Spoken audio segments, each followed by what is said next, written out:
Continuing from the previous section. I stepped out, only to see Connor and Chloe walking out of the car behind me, holding hands. "Oh, sorry, Harper. Is that you?" Chloe immediately walked up, looking at her car's dented hood with exaggerated concern. "But why did you brake so suddenly? I didn't even have time to react. Such a shame. Connor just got me this new car." Connor's face was dark as he glared at me. "Were you doing this on purpose? Did you know Chloe was behind you and deliberately braked to get back at her?" I almost laughed at his audacity. It was always like this, blindly placing the blame on me without any reason. Before I could even speak, Chloe's eyes welled up. "Connor, don't blame Harper. She just quit because of me. It is normal for her to be angry. It is all my fault." Really saying this, she clenched her fist and, as if in agony, moved to hit her forehead, only to subtly pull her punch at the last second. Connor, however, didn't see through it. His eyes filled with concern as he gently rubbed her forehead. "It has nothing to do with you. Don't take everything upon yourself." Then he turned his furious gaze back to me, getting angrier the more he thought about it. He angrily poked my forehead. "Harper, can't you learn from Chloe and take some responsibility? She knows how to be modest, and you, after working for so many years, are still so childish and arrogant." He pushed me back a couple of steps. Once I recovered, I found it almost laughable. For the past year, Chloe had been constantly stealing my credit, playing mind games and framing me, and now she was modest and responsible, while I was childish and arrogant. Knowing that further conversation would be a waste of breath, I didn't bother to say anything more and turned to leave. "Wait," Connor suddenly stopped me.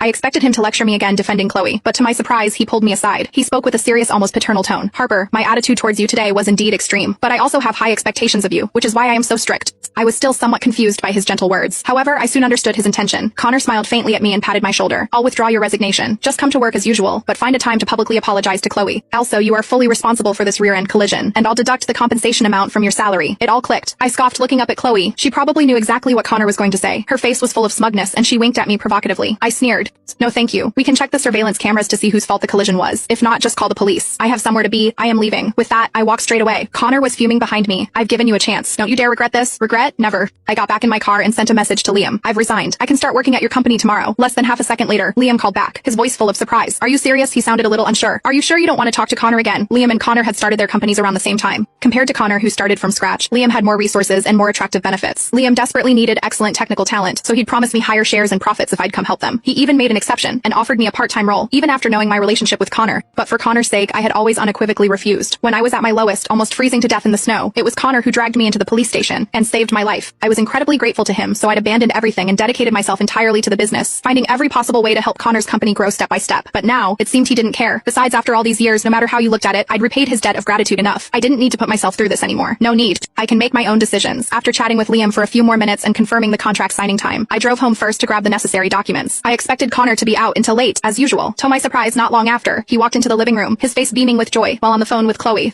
Seeing me, his face instantly darkened. He intentionally rolled his eyes at me, then pushed open the bedroom door and went inside. I knew he was waiting for me to go and soothe him. Every time we argued at the company, I would find ways to apologize and ask for his forgiveness. Even if he was the one in the wrong, I had to swallow my pride and admit fault. Before, I thought it was my duty, whether to repay his kindness or to maintain our relationship.